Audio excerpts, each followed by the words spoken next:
Gold, trusted gold buyers. మీరు తాకట్టు పెట్టిన బంగారాన్ని విడిపించి ఈ రోజు ఉన్న మార్కెట్ ధరకు కొనబడను.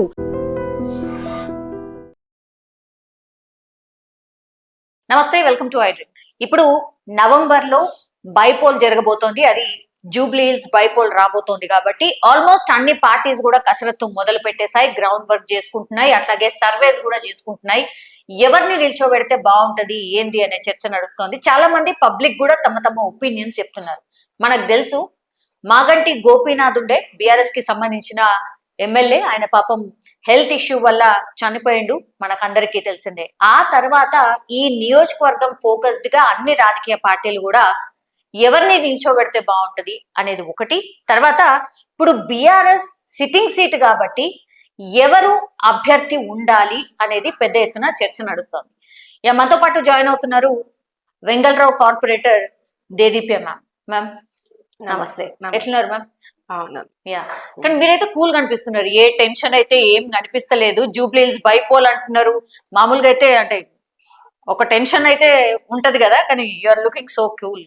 ఎందుకంటే టెన్షన్, మా సీటు మాకే దక్కుతుంది. డెఫినెట్ కి బీఆర్ఎస్ పార్టీకి కైవసమైన సీట్ ఇది జూబ్లీ హిల్స్ నియోజకవర్గం కాబట్టి 100% మళ్ళీ మేమే కొట్టబోతున్నాం. అందుకని మేము చాలా కూల్గానే ఉంటాం, మాకెందుకు టెన్షన్. ఎందుకంటే జూబ్లీ హిల్స్ నియోజకవర్గం స్వర్గీయులు శ్రీ మాగంటి గోపీనాథ్ గారి ఆధ్వర్యంలో గత 10 సంవత్సరాలుగా కూడా ఇక్కడ జరగని, అంటే గతంలో జరగని అభివృద్ధి మేము 10 సంవత్సరాల్లో చేసి చూపించాం. కాబట్టి ప్రజలందరూ కూడా మాకే మద్దతుగా ఉన్నారు కాబట్టి మాకేం టెన్షన్ లేదు. 100% బీఆర్ఎస్ కొట్టబోతుంది సీట్. ఎవరు ఉండబోతున్నారు అనేది పెద్ద చర్చ మ్యామ్. అంటే సెంటిమెంట్ గా అగైన్ వాళ్ళ ఫ్యామిలీకి సంబంధించిన మెంబర్కేనా, లేకపోతే ఇంకేమైనా ఆప్షన్స్ వెతుకుతుందా బీఆర్ఎస్? ఎవరికిచ్చినా కూడా, అధిష్టానం ఎవరికిచ్చినా కూడా బీఆర్ఎస్ పార్టీ క్యాడర్ అంతా కూడా సిద్ధంగా ఉన్నాము. ఎస్, డెఫినెట్గా ఫస్ట్ ఫ్యామిలీ ప్రిఫరెన్స్ ఇస్తున్నారు. 100% ఫ్యామిలీకి ఇవ్వనివ్వండి, లేదంటే ఎవరికైనా ఇవ్వనివ్వండి, కానీ బీఆర్ఎస్ పార్టీ అధిష్టానం ఎవరికి ఇచ్చినా కూడా క్యాడర్ అంతా కూడా పనిచేయడానికి రెడీగా ఉన్నారు. అండ్ మెయిన్గా చెప్పాలంటే మాగంటి గోపీనాథ్ గారి ఆధ్వర్యంలో జూబ్లీస్ నియోజకవర్గంలో బలమైన క్యాడర్ని ఏర్పరచుకోవడం జరిగింది. మీరు చూసుకుంటే కూడా ఏదైతే కాంగ్రెస్ నాయకులు కానీ, లేకపోతే మొన్న నుంచొని ఓడిపోయిన వాళ్ళు కానీ ఎవరైనా సరే కూడా వాళ్ళు పబ్లిక్ లో లేరు. గత 18 నెలలు పాలన, కాంగ్రెస్ పాలనలో కూడా మీరు చూసుకుంటే ఏ లీడర్ కూడా పబ్లిక్ లో అందుబాటులో లేరు. ఈ రోజు వరకు కూడా అందుబాటులో ఉండేది కేవలం బీఆర్ఎస్ నాయకులు, కార్యకర్తలు, మేము కార్పొరేటర్లుగా మేము అందుబాటులో ఉన్నాము. అలానే ఎమ్మెల్యే గారు 2 నెలలు అవుతుంది చనిపోయి. ఆయన 2 నెలలు చనిపోక ముందు వరకు కూడా టిల్ లాస్ట్ డే మీరు నమ్మరు, 5th రోజు ఆయన అడ్మిట్ అవ్వడం జరిగింది. 5th జూన్ హాస్పిటల్లో.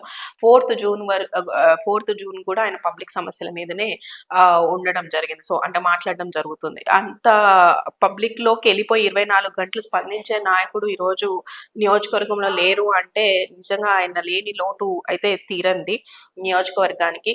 కాబట్టి మాగంటి గోపీనాథ్ గారి సేవల్ని ప్రజలు ఇంకా గుర్తు పెట్టుకుంటారు. కాబట్టి డెఫినెట్ గా ఎవరికి ఇచ్చినా కూడా మీ క్యాడర్ కావచ్చు, లేదంటే మీ మనసులో మాట ఏంటి మ్యామ్? అంటే వాళ్ళ ఫ్యామిలీ మెంబర్, వాళ్ళ వైఫ్ కి ఇస్తే బాగుంటుందా, లేకపోతే ఇప్పుడు మళ్ళీ అంటే మాగంటి గోపీనాథ్ గారి అన్నయ్య బయటకు వచ్చి మాట్లాడుతున్నారు కాబట్టి అది కొంత కాంట్రవర్సీ క్రియేట్ అవుతోంది. ఆయన నేను కూడా రేస్ లో ఉన్నాను అని చెప్తున్నారు. ఏంటి, ఆయన కూడా రేస్ లో ఉన్నారా? ఆయన కూడా రేస్ లో ఉంటే మరి ఏంటి సిచ్యువేషన్? బీఆర్ఎస్ లోనే 2 వర్గాలుగా చీలిపోతుందా ఏంటి? డెఫినెట్గా లేదండి. మేము ఎవరైనా ప్రయత్నించవచ్చు. ఇప్పుడు సీట్ అనేది, అధికారం అనేది ఎవరికైనా కావాలని కోరుకుంటారు కాబట్టి. అంటే ముఖ్యంగా మాగంటి గోపీనాథ్ గారు వైఫ్ బయటికి రావడానికి రీజన్ ఏంటంటే, మాగంటి గారు ఏదైతే ఆశయాలు పెట్టుకున్నారో జూబ్లీహిల్స్ నియోజకవర్గంలో, ప్రజలు సడన్ గా జరిగిన ఇన్సిడెంట్ ఇది, ఎవరు ఊహించని విషయం కాదు. అంటే ముందు నుంచి ఆయనకి ఏం హెల్త్ బాగోకపోవడం ఇవన్నీ ఏం లేదు. ఆయన చాలా ఫిట్ గా ఉండే మనిషి. సడన్ గా జరిగేసరికి ఇప్పుడు ఒక ఇంట్లో పెద్ద మనిషి కోల్పోతే ఎంత తీరని లోటు ఉందో, అలానే జూబ్లీహిల్స్ నియోజకవర్గం క్యాడర్ అంతా కూడా మేమందరం కూడా వాళ్ళ బిడ్డల్లాగా చూసుకునేవారు, ఇంట్లో కుటుంబ సభ్యుల్లాగా చూసుకునేవారు. సడన్ గా ఆయన లేకపోయేసరికి ఏంటి అనేది, దాంతో ఆవిడ ముందుకొచ్చి ఎంత బాధ ఉన్నా కూడా ధైర్యంతో ముందుకొచ్చి అందరి మధ్యలోకి వచ్చి కలుస్తూ ఉన్నారు. మేమున్నాము, మాగంటి గారి కుటుంబం, జూబ్లీహిల్స్ అంతా కూడా మా కుటుంబం అనే దాంతో ఆవిడ బయటకు వచ్చి అందరికి ధైర్యం ఇవ్వడం జరుగుతుంది. యాక్చువల్గా మేము ఇవ్వాలి కుటుంబ సభ్యులకి ధైర్యం, ఎందుకంటే లేరు అనేది తీరని లోటు ఫ్యామిలీకి ముఖ్యంగా ఉంటది కాబట్టి. ఎందుకంటే ఫ్యామిలీ కన్నా ఆయన మాతోనే ఎక్కువ స్పెండ్ చేస్తూ ఉండేవారు. ఆ విషయం ఆవిడకి తెలిసి ఆవిడ బయటకు వస్తున్నారు. అవును. అలానే వాళ్ళ బ్రదర్ కూడా వస్తున్నారు. ఎస్, డెఫినెట్ గా మేము ఏం చెప్తున్నాం, అధిష్టానం ఎవరికి ఇచ్చినా కూడా మేము వర్క్ చేయడానికి రెడీగా ఉన్నాం. సో అందులో చీలిపోవడాలు లాంటివి ఏం జరగదు. 100% అధికారం అనేది ఎవరైనా ఆశిస్తారు కాబట్టి మేబీ ఆశిస్తున్నారు.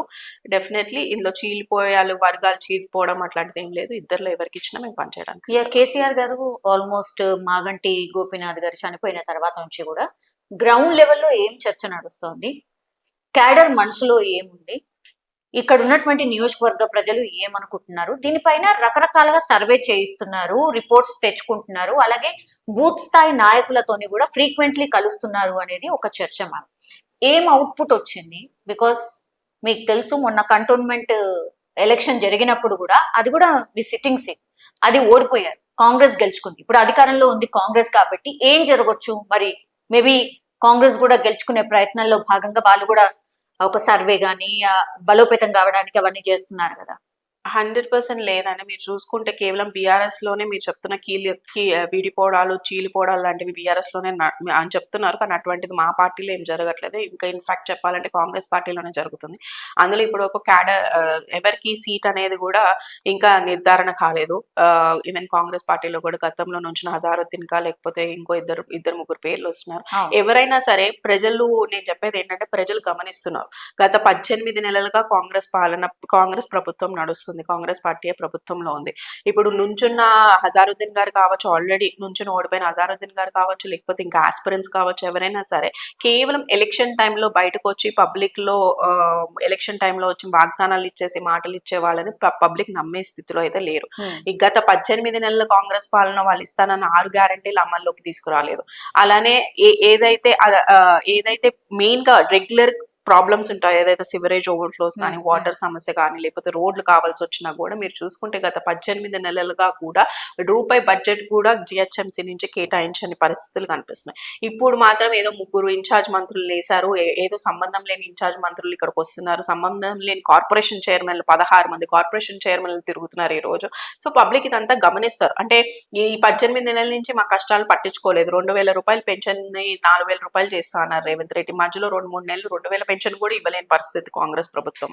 అట్లా కొన్ని చాలా, ఏదైతే 2500 మహిళా భృతి ఇస్తా అన్నారు, అది ఇప్పుడు వరకు దాని యాసే లేదు అసలు.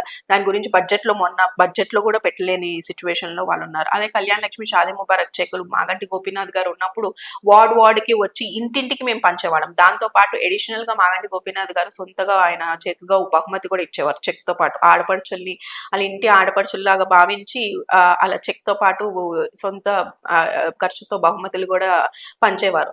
సో ఈ ఆనవాయితీ అంతా పబ్లిక్ అలవాటు పడిపోయారు. మా అందరినీ ఏంటంటే ఒక కుటుంబ సభ్యుల్లాగా చూసుకున్నారు కాబట్టి మేమందరం కూడా అట్లనే కలిసిమెలిసి ఉండేవాళ్ళం. అందుకని ఇవన్నీ కూడా పబ్లిక్ గమనిస్తారు. ఇప్పుడు ఆ కళ్యాణ లక్ష్మి, షాదీ ముబారక్ చెక్ కావాలంటే ఖైరతాబాద్ మండల ఆఫీస్ లో గంటలు నుంచోనే పరిస్థితులు కనిపిస్తున్నాయి. కాబట్టి ఎమ్మెల్యే గారు ఉన్నప్పుడు, మా ప్రభుత్వం ఉన్నప్పుడు ఎలా నడిచింది, ఇప్పుడు ఎలా నడుస్తుంది అనేది పబ్లిక్ అందరూ చూస్తున్నారు. ముఖ్యంగా మీరే చెప్పారు, ఇక్కడ కూర్చుంటే దోమలు పెరిగిపోతాయి. అట్లా ప్రతిదీ, ఈవెన్ ఇంక్లూడింగ్ చిన్న శానిటేషన్ ఇష్యూ నుంచి తీసుకుంటే పెద్ద స్థాయి సంక్షేమ పథకాల వరకు చూసుకున్నా కూడా ఏది కూడా పబ్లిక్ సరైన దారిలో అందట్లేదు. ప్లస్ ప్రతి దాంట్లో కమిషన్స్ నడుస్తున్నాయి. ఈవెన్ కళ్యాణ లక్ష్మి, షాదీ ముబారక్ మీరు చూసుకుంటే చెక్కులు ఈ రోజు కాంగ్రెస్ నాయకులు, ఎవరైతే చిన్న బొట్టు కాంగ్రెస్ నాయకులు ఉంటారో వాళ్ళు కూడా పెద్ద లీడర్లు కాదు. ఆ లీడర్లు అని చెప్పుకుని ఏదో బయటకు, ఇప్పుడు అది కూడా ఈ ఎలక్షన్ ఎమ్మెల్యే గారు చనిపోయాక 2-3 months నుంచి బయటకి రావడం స్టార్ట్ చేస్తున్నారు. సో ఆ 2-3 months లోనే చాలా కరప్షన్ స్టార్ట్ అయిపోయినాయి. అంటే మేము ఇల్లు కట్ట దగ్గర మీరు గత 10 సంవత్సరాల్లో మీరు సర్వే చేయించవచ్చు, మీరు పర్సనల్ గా ప్రతి గుమ్మం వెళ్ళి అడగచ్చు. రూపాయి కరప్షన్ లేకుండా ఎమ్మెల్యే మాగంటి గోపీనాథ్ గారు కానీ, కార్పొరేటర్లు కానీ, లీడర్లు కానీ, నాయకులు కానీ, ప్రజల్ని ఇబ్బంది పాలు గురి చేసే నాయకులు కానీ, కార్యకర్తలు కానీ లేరు జూబ్లీహిల్స్ నియోజకవర్గం. అందుకనే ప్రజలు మమ్మల్ని వాళ్ళ ఇంటి మనుషుల్లాగా భావిస్తారు. ఎందుకంటే వాళ్ళని ఎప్పుడు ఇబ్బంది పెట్టే పరిస్థితులు కాదు. కానీ ఈ రోజు కాంగ్రెస్ నాయకులు ఎక్కడ ఇల్లు కట్టినా, ఇసుకేసినా, లేకపోతే ఈ పెన్షన్లు కావాలన్నా, బర్త్ సర్టిఫికేట్ కావాలన్నా, డెత్ సర్టిఫికేట్లు కావాలన్నా, కళ్యాణ లక్ష్మి, షాదీ ముబారక్లు అన్న ప్రతి దాంట్లో కమిషన్స్ తీసుకుంటున్నారు. సో ప్రజలు అంతా గమనిస్తున్నారు, ఎవరు మాకు పని చేశారు, ఎవరు పని చేయలేదు అనేది వాళ్ళందరికీ కూడా తెలుస్తుంది. కాబట్టి మేము అనుకోవడం డెఫినెట్ గా బీఆర్ఎస్ పార్టీలో టికెట్ ఎవరికి వచ్చినా మా పార్టీ గెలుస్తుందని మేము నమ్ముతున్నాం. అలానే కాంగ్రెస్ కి గట్టి జవాబు ఇవ్వబోతున్నారు పబ్లిక్ ఈ ఎలక్షన్ లో. ఈ ఎలక్షన్ ద్వారా యావత్ రాష్ట్రానికి తెలిసొస్తుంది కేసీఆర్ గారిని ప్రజలు ఎంత ఎంత కోరుకుంటున్నారు అని. త్రిముఖ పోటీ ఉండబోతోందా, ద్విముఖ పోటీ ఉండబోతోందా? ఎందుకంటే ఈ మాట ఎందుకు అడుగుతున్నానంటే, మొన్ననే మనకు తెలుసు బీజేపీకి సంబంధించిన రాష్ట్ర అధ్యక్షులు రామచంద్రరావు గారిని గెలిపించుకున్నారు. సో ఆయనకు కూడా ఇప్పుడు కత్తి మీద సామ్ అంటారు కదా, ఆ టైప్ లోనే ఆయన కూడా వర్క్ చేయబోతున్నారు. మనకు తెలుసు సిటీ లోపల 48 కార్పొరేటర్స్ కూడా గెలిచిండ్రు. ఏం జరగొచ్చు? ఎందుకంటే బీజేపీ కూడా చాలా స్ట్రాంగ్ గా ఉంది హైదరాబాద్ లో అనేది కూడా మనకు తెలిసిందే. సో ఏం జరిగే ఛాన్సెస్ కనిపిస్తున్నాయి? 100% లేదండి. జూబ్లీహిల్స్ నియోజకవర్గంలో అయితే బీజేపీ ఏమీ లేదు. స్ట్రాంగ్ అసలు క్యాండిడేట్ కూడా నేను చెప్తున్నా కదా, ఓన్లీ ఎలక్షన్ వరకు కనిపించే నాయకులు వేరు. అలానే ప్రజల opposition, we're in opposition right now, but we still fight for public. ఏంటంటే పబ్లిక్ కి ఇస్తున్న 6 గ్యారెంటీలు అమల్లోకి తీసుకురావాలని మేము నిరంతరం పోరాడుతున్నాం. అలాగే మాకు బడ్జెట్ కావాలని చెప్పి మేము జోనల్ కమిషనర్ గారి దగ్గరికి లేకపోతే డెప్యూటీ కమిషనర్ కి రెగ్యులర్ గా ఆఫీసులకు వెళ్ళి మేము రిప్రజెంటేషన్స్ ఇస్తున్నాం. ఒకవేళ బడ్జెట్ ఇవ్వకపోతే లేదు కావాలని చెప్తున్నాం. స్ట్రీట్ లైట్స్ పనిచేయట్లేదు. ఈ రోజు జిహెచ్ఎంసీ చరిత్రలో నిజంగా ఇది ఎంత దౌర్భాగ్య స్థితి అంటే, GHMC is the one we give revenue, అంటే అంత రెవెన్యూ జనరేషన్ అయ్యేది జిహెచ్ఎంసీలో. ఇటువంటి కార్పొరేషన్ లో మనం స్ట్రీట్ లైట్స్ కూడా బడ్జెట్ లేదు అని చెప్పుకునే సిచ్యువేషన్ ఈ రోజు జిహెచ్ఎంసీలో కనిపిస్తుంది. అంటే అంత అంధకారం, యావత్ హైదరాబాద్ సిటీ మొత్తం అంధకారంలోకి తీసుకొచ్చేసింది జిహెచ్ఎంసీ. అంటే ఆ బడ్జెట్ అంతా ఏమవుతుందో కూడా మాకు తెలియదు. ఇప్పుడు మా ప్రభుత్వంలో ఉన్న బడ్జెట్ వచ్చి ప్రతి వార్డుకి ఇంత బడ్జెట్ అని కేటాయించే ఆ బడ్జెట్ అంతా కూడా ఏమైందో మరి మాకు అర్థం కావట్లేదు. కాబట్టి అటువంటి సిచ్యువేషన్స్ కనిపిస్తున్నాయి. ఈ రోజు స్ట్రీట్ లైట్స్ లేవు అని చెప్పినా కూడా స్పందించట్లేదు నాయకులు, ఎవరు కూడా లేరు. ఇప్పుడు బీజేపీ కావచ్చు, కాంగ్రెస్ లో కూడా కావచ్చు, ఎవరు లేరు. We're in opposition. డెఫినెట్ గా అపోజిషన్ లో ఉన్నా కూడా పబ్లిక్ సమస్యల పైన కొట్లాడే రైట్ నీకు ఉంది. డెఫినెట్ గా నువ్వు వచ్చి మాట్లాడొచ్చు, ఇక్కడ ఈ ప్రాబ్లం ఉంది, పలానా ఎమ్మెల్యే ఉన్నారు, పలానా కార్పొరేటర్ ఉన్నారు, వాళ్ళు ఏం చేస్తున్నారు అని చెప్పి ప్రశ్నించే హక్కు నీకు ఉంది కదా. ఎందుకు రాలేదు మరి ఇన్ని రోజులు బయటికి? బీజేపీ నాయకుడు బయటకి రాలేదు, బీజేపీ కంటెస్టెడ్ ఎమ్మెల్యే రాలేదు, కాంగ్రెస్ కంటెస్టెడ్ ఎమ్మెల్యే రాలేదు, కాంగ్రెస్ నాయకులు రాలేదు. ఈ రోజు వరకు కూడా పబ్లిక్ లో మేమే ఉన్నాం, మేమే మాట్లాడుతున్నాం, ప్రతి దాని గురించి మేమే స్పందిస్తున్నాం. మా దగ్గరికే పబ్లిక్ వస్తారు, రిప్రజెంటేషన్స్ ఇస్తారు, మాకు ఇక్కడ పని చేయట్లేదు అని చెప్తారు. సో దీన్ని బట్టి మీరు అర్థం చేసుకోవాలి, వాళ్ళు పోటీనే లేదంటున్నారా లేకపోతే త్రిముఖ పోటీ లేదంటున్నారా? త్రిముఖ పోటీ లేదు, పోటీయే లేదు. మాకు బీఆర్ఎస్ కి పోటీయే లేదని నా అభిప్రాయం జూబ్లీహిల్స్ నియోజకవర్గంలో. 3,20,000 30,000 అండి ఇక్కడ ఉన్నటువంటి 90,000, దగ్గర దగ్గర 4 లక్షల మంది.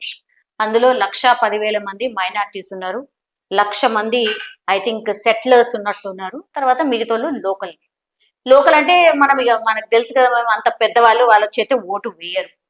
సో మీరు డిపెండ్ కావాల్సింది, ఆర్ ఎనీ పార్టీ డిపెండ్ కావాల్సింది మాస్ ఏరియాస్ ఆర్ ఎవరైతే ఓటర్స్ ఉన్నారో వాళ్ళనే ప్రసన్నం చేసుకోవాలి. సో ఆల్రెడీ మీ కసరత్తు స్టార్ట్ అయిపోయిందా? స్టార్ట్ అయిపోయినాయా? బీర్లు బిర్యానీలు పెట్టాల్సిన అవసరం లేదు, అదే చెప్తున్నా అండి. ఇప్పుడు వరకు నేను మీకు ఎక్స్ప్లెయిన్ చేసింది అదే. 18 months గా మేము పబ్లిక్ లో ఉన్నాం. ఇప్పుడు ఏదో ఎలక్షన్ వచ్చిందంటే కొత్తగా మీరు చెప్పారు, నేను చాలా కూల్ గా కనిపిస్తున్నాను. నేనేం కొత్తగా వెళ్ళి పబ్లిక్ కి ఇప్పుడు మాకు ఎలక్షన్ వస్తుంది, మాకు ఓటేయండి అని అడగాల్సిన అవసరం లేదు. ఓటు ఆటోమేటిక్ గా వాళ్ళు వేస్తారు. ఎందుకు అంటే మేము చేసిన పనులు, మా హక్కు అది. ఎందుకంటే మేము చేసిన పనులకి మేము అడుగుతున్న ఆన్సర్, రిప్లై మేము అడుగుతున్నా అది. కాబట్టి డెఫినెట్లీ పబ్లిక్ అందరూ కూడా మా వైపే ఉన్నారు అని గట్టిగా చెప్పడానికి కారణం కూడా ఇదే. ఎందుకంటే నేననే కాదు, నాట్ ఈవెన్ మా డివిజన్ లోని కార్పొరేటర్ కాదు, ప్రతి డివిజన్ లో డివిజన్ అధ్యక్షులు కానీ లేకపోతే బీఆర్ఎస్ క్యాడర్ కానీ నిరంతరం పబ్లిక్ లో ఉండే నాయకులు, కార్యకర్తలు కేవలం బీఆర్ఎస్ నాయకులే. ఈ రోజు బీఆర్ఎస్ పార్టీ నాయకులు మాత్రమే ప్రజలకు అందుబాటులో ఉన్నారు. కాబట్టి కొత్తగా ఎలక్షన్ వచ్చింది కాబట్టి మేము ఈ రోజు తొందరపడిపోయి బూత్ కమిటీలు, బూత్ ఈ స్థాయి నాయకుల్ని తీసుకోవాలి లేకపోతే ఇవన్నీ తీసుకునేది లేదు. ఎందుకంటే మాకు అంత దృఢమైన క్యాడర్ ఉంది, దృఢంగా మేము అంతా ఫామ్ చేసుకుని పెట్టుకుని ఉన్నాం. వాళ్ళందరూ కూడా మాతోనే ఉన్నారు, పార్టీతో అండదండగా ఉన్నారు. ఈవెన్ పార్టీ ఈ రోజు అధికారంలో లేకపోవచ్చు, అయినా కూడా పార్టీతోనే అండగా ఉన్నారు. మైనారిటీస్ ఎవరి వైపు? కాంగ్రెస్ వైపా మీ వైపా? 100% మా వైపే ఉంది. మైనారిటీస్ కూడా ఈ రోజు కనిపిస్తుంది. ఏదైతే హజారుద్దీన్ గారు మైనారిటీ క్యాండిడేట్ గా కాంగ్రెస్ పార్టీ వారికి టికెట్ ఇచ్చారో, ఇదే హజారుద్దీన్ గారు నాకు మైనారిటీస్ చెప్తున్న విషయం చెప్తున్నా. వాళ్ళందరూ వచ్చి మాకు ఆయన కనీసం అపాయింట్మెంట్ టైం ఇవ్వరు, కనీసం సమస్యలు వినడానికి కూడా ఆయన దగ్గర టైం లేదు అనే వాగ్దానం అనే మాటలు వినిపిస్తున్నాయి. హజారుద్దీన్ కాదు, ఫిరోజ్ ఖాన్ అయితే ఎవరైనా కూడా ఎవరైనా ఫిరోజ్ ఖాన్ ఎక్కడ ఉన్నారు నాంపల్లి, ఇక్కడ లోకల్ గల్లీలో ఉన్న సమస్యలు నాన్ ఆయనకి ఎలా లోకల్స్ కూడా మీ దగ్గర ఉన్నారు కదా మ్యామ్, అట్లా హక్కున చేర్చుకోరని మీరు ఎట్లా చెప్తారు? నాన్ లోకల్స్ ఉన్నా కూడా లోకల్ క్యాండిడేట్ నేను అంటుంది, why we're not preferring Azharuddin, why minorities itself, నేను మైనారిటీసే వాళ్ళు అజారుద్దీన్ ఎందుకు ప్రిఫర్ చేయట్లేదు, because he's not available for public. ఇప్పుడు ఎప్పుడైనా ఎమ్మెల్యే గానీ కార్పొరేటర్లు కానీ వాళ్ళు ఎప్పుడు కోరుకుంటారు, మాతో మా మధ్యలో ఉండే నాయకులు కావాలి, మాకు స్పందించే నాయకుడు కావాలని కోరుకుంటారు. కానీ ఎందుకంటే ఇమీడియట్ గా ఈ రోజు ఇప్పుడు వర్షాకాలం నడుస్తుందండి, టుడే నేను మీకు డిలే అవ్వడానికి రీజన్ కూడా చెప్తున్నా, because I'm getting plenty of calls because of sewerage overflows. ఇప్పుడు సివరేజ్ ఓవర్ఫ్లోస్ రెగ్యులర్ గా నడుస్తాయి వర్షాకాలం కాబట్టి. ఇప్పుడు వాటర్ సివరేజ్ ఓవర్ఫ్లో అవడం వల్ల పొల్యూషన్ వస్తుంది, water day by day supply ఉంటుంది, వాటర్ సప్లై. దీన్ని స్పందించేది ఎవరు స్పందిస్తారు? డెఫినెట్ గా లోకల్ గా ఉండే నాయకులే స్పందిస్తారు. ఇప్పుడు అర్ధరాత్రి సప్లైస్ ఉంటాయి, 11 to మార్నింగ్ 4-5 వరకు సప్లై ఉంటుంది. ఈవెన్ మిడ్ నైట్ 2-3 o'clock కి నేను స్పందిస్తాను. 2-3 o'clock కి ప్రాబ్లం వచ్చినా కూడా మేము వెళ్ళిపోతాం. అలా స్పందించే నాయకుడు ఎవరు? ఇప్పుడు హజారుద్దీన్ అనే క్యాండిడేట్ కావచ్చు, ఫెరోజ్ ఖాన్ గారు కావచ్చు, ఎవరైనా so and so XYZ person కావచ్చు, కానీ వాళ్ళు స్పందించాలి కదా. ఇప్పుడు ఇది మైనారిటీస్ చెప్తున్న ఆన్సరే, నేను చెప్పట్లేదు, వాళ్ళు వచ్చి మాకు చెప్తున్నారు. ఆయన ఎవరు మాకు అందుబాటులో ఉండరు. మాకు ఎప్పుడు కూడా ఈ 18 నెలల కాలంలో కూడా ఈ ప్రాబ్లం ఉంది, ఆ ప్రాబ్లం ఉంది అని చెప్పినా కూడా అంటే ఆయనకి తెలుసుకునే నాలెడ్జ్ కూడా లేదు. నేను యాజ్ అ క్రికెటర్, ఆయనకి ఏదో క్రికెట్ గురించి కెప్టెన్ కాబట్టి వాటి గురించి నాలెడ్జ్ ఉంటుంది, కానీ లోకల్ గల్లీలో ఉన్న సమస్యల పైన నాలెడ్జ్ ఎలా ఉంటుంది? That is what people think. నేను అంటుంది, it is not my opinion. Yes, he might be an educated person, he might be an international figure అయి ఉండొచ్చేమో, కానీ but it's not like common public సమస్య తీర్చే పర్సన్ అయితే కాదు కదా. జూబ్లీ హిల్స్ అనగానే ఇంకా వేరే సినీ స్టార్స్, కమ్మ సామాజిక వర్గానికి సంబంధించిన నాయకుల్ని కూడా దింపే ప్రయత్నం ఒకటి జరుగుతోంది అంటున్నారు. మేబీ చిరంజీవి గారు రావచ్చు, నాగార్జున గారు రావచ్చు అనేది కూడా ఒక చర్చ నడుస్తుంది మ్యామ్.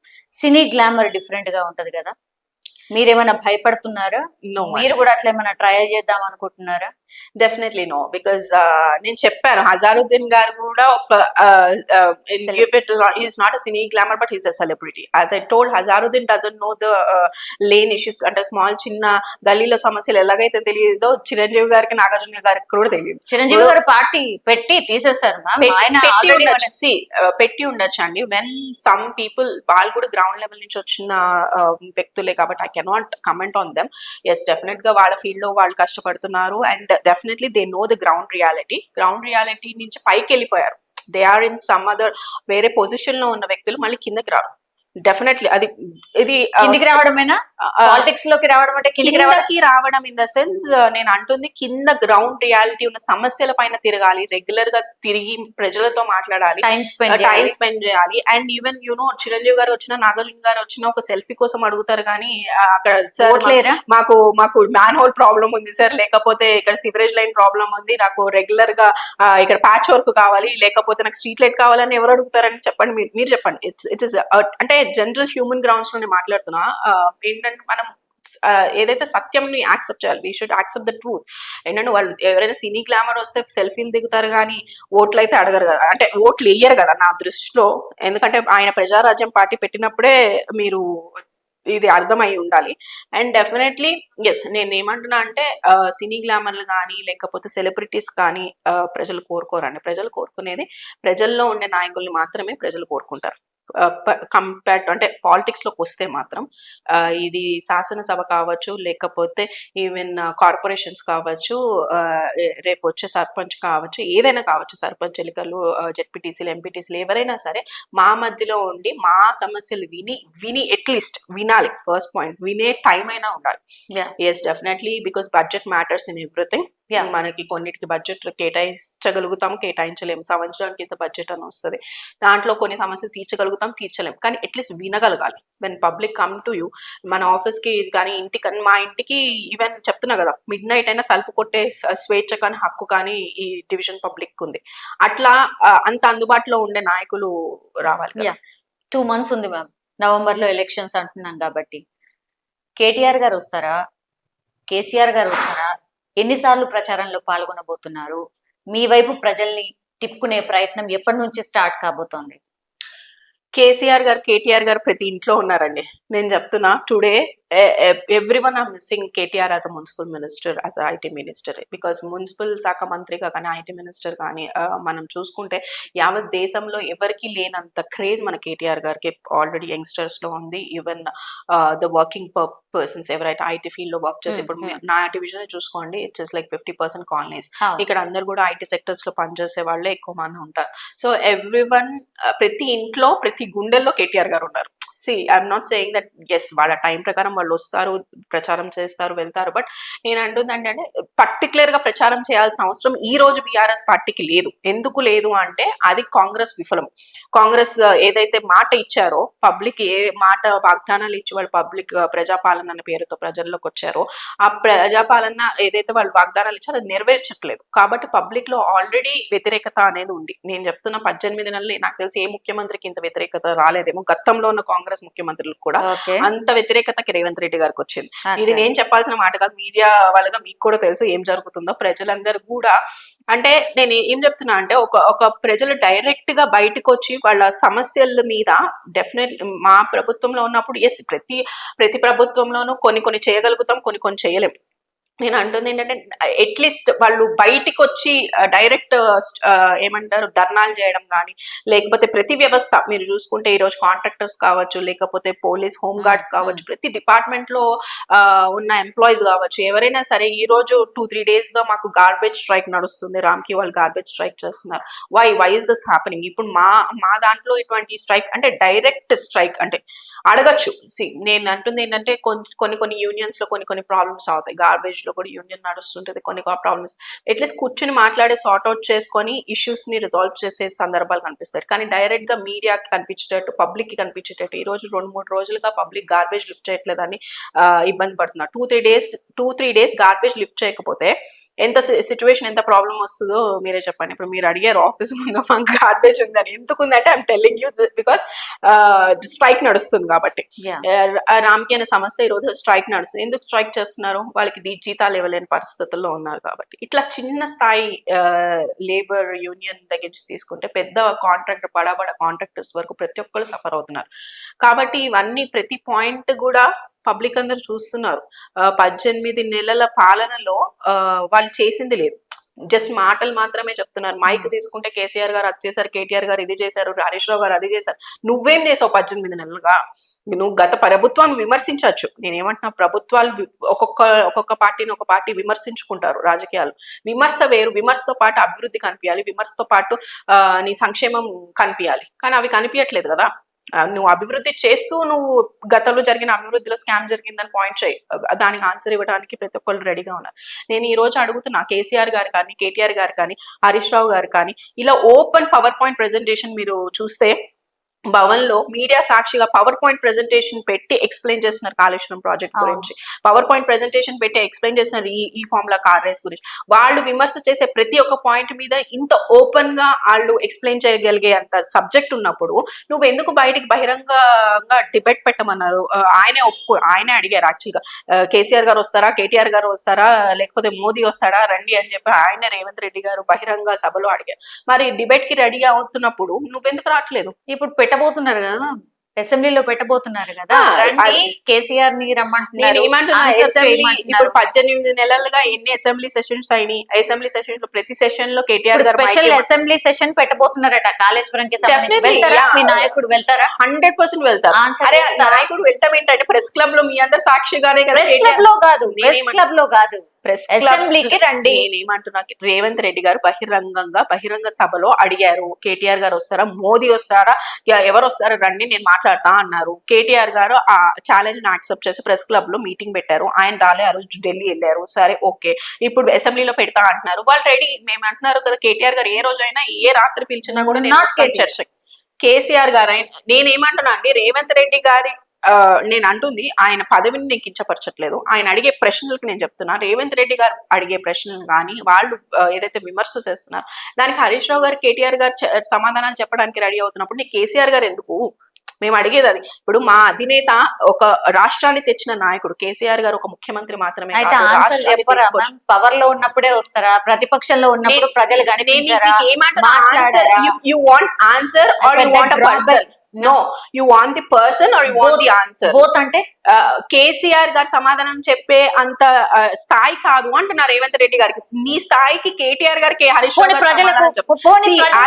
నేనేమంటున్నా, ఆయన ఏం పాయింట్ అవుట్ చేస్తున్నారు? He's pointing out on the formula race. As a municipal minister KTR గారు has to answer. As ex municipal minister he has to answer. He's asking question on Kaleshwaram. Ex irrigation minister ga Harish Rao garu should answer the question. CM అక్కర్లేదా? నేనేమంటున్నా, after the ministers, after the cabinet, ఎవరైతే ex cabinet చేశారంటే, if you're not satisfied with the answers, yes definitely as a ముఖ్యమంత్రి, ఇప్పుడు cabinet లో ఉన్న మంత్రులు వాళ్ళ మధ్య జరిగిన సంభాషణ తర్వాత కదా ముఖ్యమంత్రి గారి దగ్గర ఫైల్ అవుతుంది. ఇప్పుడు నా డివిజన్ ఉందండి, నా డివిజన్ లో పబ్లిక్ నా దగ్గరికి ఒక లైన్ కావాలని అడుగుతారు. Yes I will go to the field, నేను ఫీల్డ్ కి వెళ్తా, అక్కడ లైన్ అవసరమా కాదా నేను చెక్ చేస్తా.